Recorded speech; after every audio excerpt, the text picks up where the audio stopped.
Hello everyone. So today we'll be starting with a new topic, that's the representation of electrochemical cell. So here we go. There are certain rules to write that. So let me tell you the first one.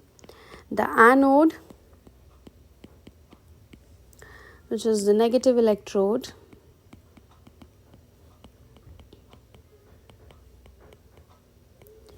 is written on left side. जैसे मैंने अभी आपको ऊपर दिखाया था, तो देखो ये क्या है, आप जो लेफ्ट साइड पर लिखा होगा वो क्या होगा, आपका एनोड होगा. So the anode is on the left side and जो कैथोड होता है, which is the positive electrode, is on right hand side. तो जब भी आप लिखोगे तो ध्यान रहे कि जो एनोड है उसे आपको लेफ्ट साइड पर लिखना है और कैथोड को आपको राइट साइड पर लिखना है. Number 2, a vertical line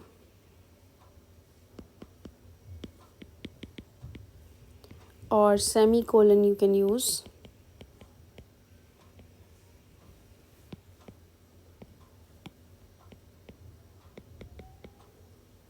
Vertical line is basically drawn like this. So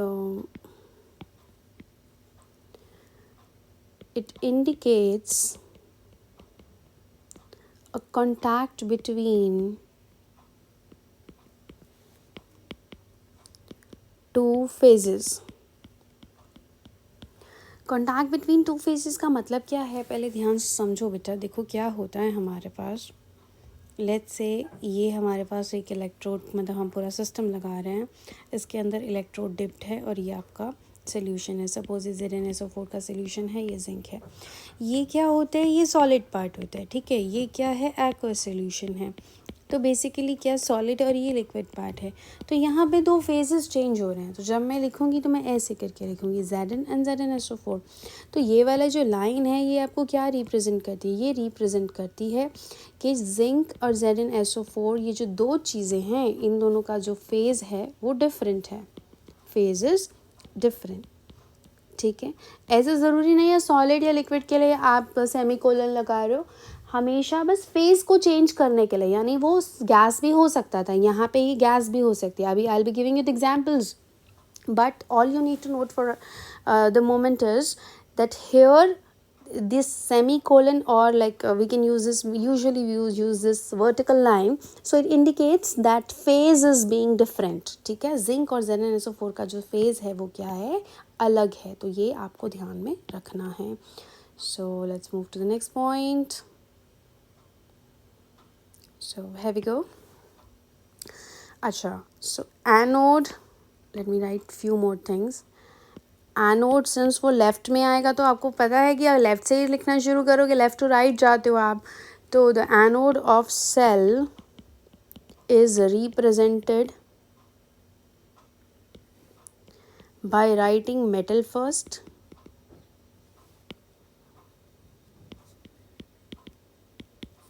and then metal ion present in the electrolytic solution.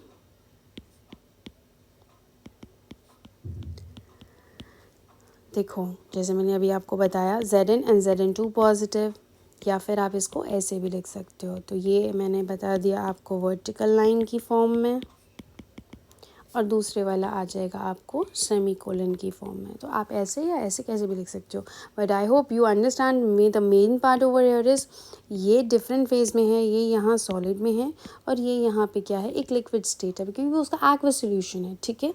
तो हमेशा सॉलिड लिक्विड नहीं होगा, गैस भी हो सकता है. बस आपको ध्यान में रखना है कि जो फेज़ है वो अलग है, ठीक है. So moving on the next part, that's the third point. See, you need to write the molar concentrations in the bracket also. Molar concentration or activity of the solution is written in brackets after formula of the ion.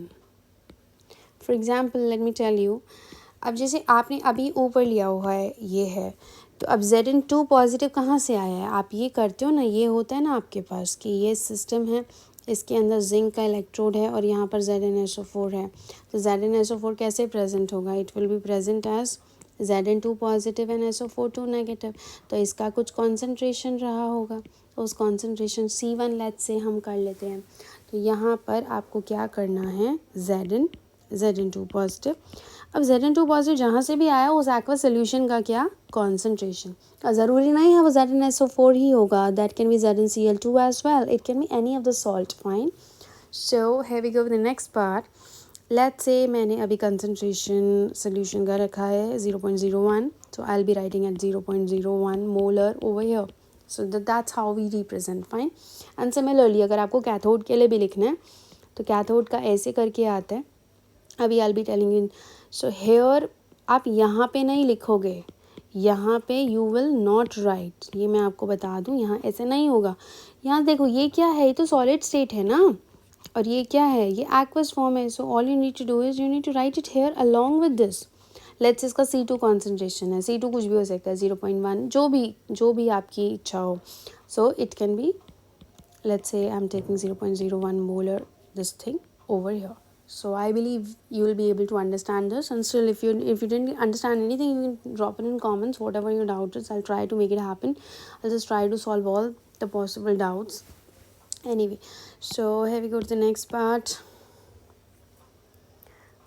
आप video को pause करके लिख भी सकते हैं. So I think that was the fourth point. Okay, that is cathode का जो representation है. Cathode of the cell is represented by writing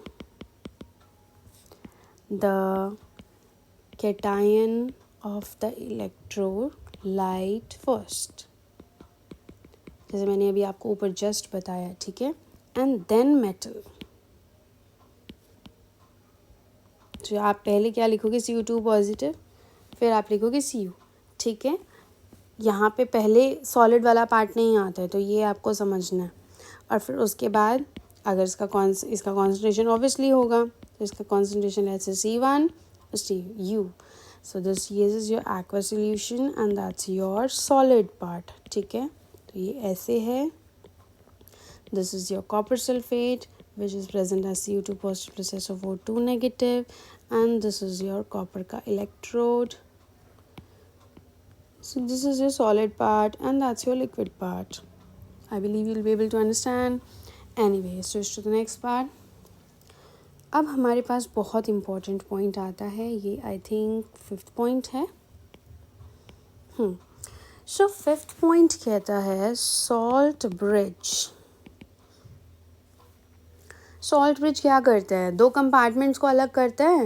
दो जो आपने हाफ सेल रखे उनको अलग करता है कि नहीं? Salt bridge which separates the two half cells is indicated. कैसे इंडिकेट करेंगे? By two parallel, यानी दो लाइंस ड्रॉ होंगी. पहले एक वर्टिकल लाइन ड्रॉ होती थी, अब यहाँ पे दो लाइंस ड्रॉ होंगी. Parallel vertical lines. So let me show you. Abhi let me write one more point and then I'll be writing that. Sometimes क्या होता है आपको positive and negative sign भी डालने रहते हैं. So that's fine. It doesn't happen every time. So let me just write it. Sometimes negative and positive signs. Okay, I have drawn the positive का symbol only. So negative and the positive sign are also put on the electrodes. But generally ऐसा हम करते नहीं हैं, but rules में कहीं कहीं लिखा हुआ है. So that's fine. So the Daniell cell I am going to write in front of you how it is going to look like, how हम उसको represent कैसे करेंगे. Not the cell I'm showing, I'm just showing the representation. Represented as me use a different pen. Zinc है, ZnSO4 है, ये aqueous form में है। फिर ये हुआ कॉपर सल्फेट है, ये एक्वस फॉर्म में है, और ये Cu2 पॉजिटिव नहीं होगा, ये Cu होगा। सो प्लीज़, अच्छा तो मैंने अभी जो आपको बताया पॉजिटिव और नेगेटिव, देखो ये वाला पार्ट क्या है आपका एनोड है, ये वाला पार्ट क्या है आपका कैथोड है। सो कैथोड हमें पता है पॉजिटिव चीज चार्ज होती है, तो हम यहाँ पे एक पॉजिटिव का साइन लगा देते हैं, यहाँ पे हम नेगेटिव का साइन लगाते हैं। बट जनरली आजकल ऐसा लिखा नहीं जाता, even you can skip these part, so this is not mandatory step. But now let me tell you the entire representation, how you're going to write in exam and in the question paper also, how you're going to get the one. So Zn2 positive, because this is actually present as Zn2 positive and SO42 negative, and this is again present as Cu2 positive and SO42 negative. So Zn2 positive, and here we go with the concentration in the bracket, let's say 0.1 molar. ऐसा ज़रूरी नहीं है कि 0.1 molar ही होगा, मैंने बस reference के लिए लिया है, वो डिपेंड करता है, आप कुछ भी कॉन्सेंट्रेशन ले सकते हो, मतलब जो भी आपको क्वेश्चन में गिवन है। यहाँ पे CuSO4 है तो मैं Cu2 पॉजिटिव लिखूँगी, इसका कंसनट्रेशन लेट्स से मैं 1 मोलर ले लेती हूँ, इसका कंसनट्रेशन भी 0.1 ले लेते हैं, थोड़ा सिमिलर हो जाएगा। And then we go with copper. So again I'm telling you, this is your solid, this is aqueous solution, this is again solid, so let me write with a different pen. So this is a solid and that becomes your aqueous solution. So since solid and aqueous solution both are differentiated by a boundary, so that's the reason the vertical line is being drawn. So this vertical line is representing what? It is representing the phase change, ठीक है। अब यहाँ पर क्या है, ये aqueous solution है और ये क्या है आपका solid electrode है। एंड अब इम्पॉर्टेंट, सबसे ज़्यादा इम्पॉर्टेंट, दैट इज़ योर, ये दो लाइंस क्या हैं, ये 2 पैरेलल लाइंस, ठीक है। ये आपको क्या रिप्रेजेंट कराती हैं, ये रिप्रेजेंट करती हैं salt bridge. I hope it's clear now. Still, if you find any difficulty, just do let me know in the comment section. Now I'm going to tell you about the representation when the species is in the gaseous state. So here we go. In case of gases, partial pressure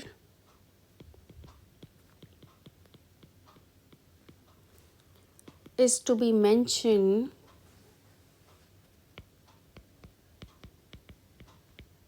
in atm or mm of Hg. So let me show you how you're going to represent. Let's say platinum electrode is dipped in hydrogen, so the pressure of the gas will be P1 atm, then HCl. So this is C1m, so this is the concentration of the HCl taken, and then single line, because there is no salt bridge present, this is AgCl. So this is again the solution, so I'll be writing aqueous here. So here we are having silver electrode, or you can take this thing also, salt bridge also. So that's how you're going to represent. Now one last thing is left, that is EMF of the cell आप कहाँ पे represent करोगे। देखो बेटा होता क्या है, EMF of the cell is written on the extreme right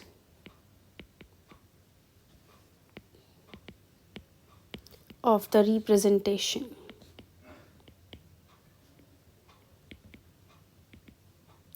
यानी कि आपने ये पूरा सेल लिख लिया, आखिरी में यहाँ पर आपको क्या लिखना रहेगा, E of cell, that is this cell का electrode potential. So let me give you one example.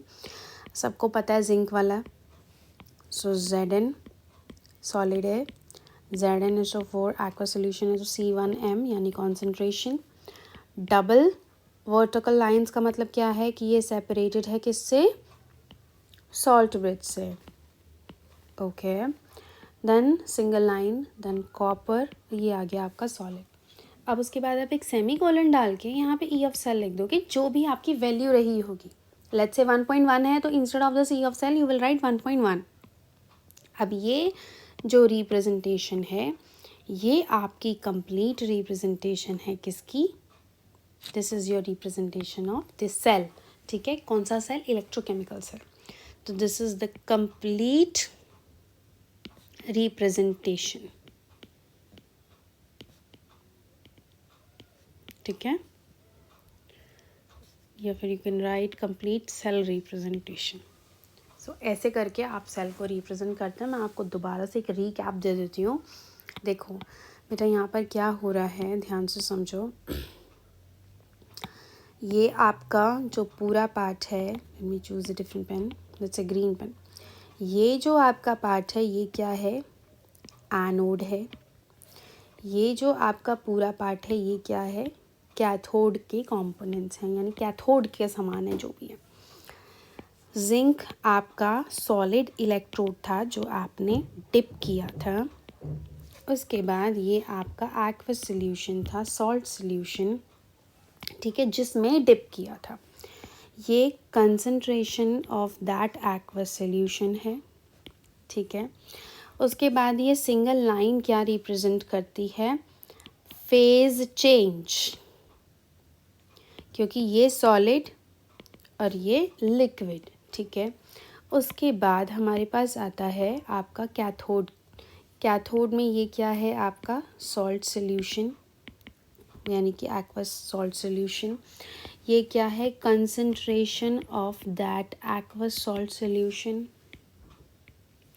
और ये क्या है आपका कॉपर इलेक्ट्रोड, जो कि सॉल्ट सॉल्यूशन में ऐसे डिप है। तो ये आपका कॉपर सल्फेट का सॉल्यूशन, ये आपका कॉपर, सिंस ये सॉलिड है और दूसरे वाला ये पार्ट क्या है आपका लिक्विड है, जिस वजह से ये जो सेपरेटिंग बाउंड्री ये आपको क्या रिप्रेजेंट कर रहा है, separating boundary. Let me right it properly, I am sorry, separating boundary, so that is separating the solid and liquid part, ठीक है। So with this the cell representation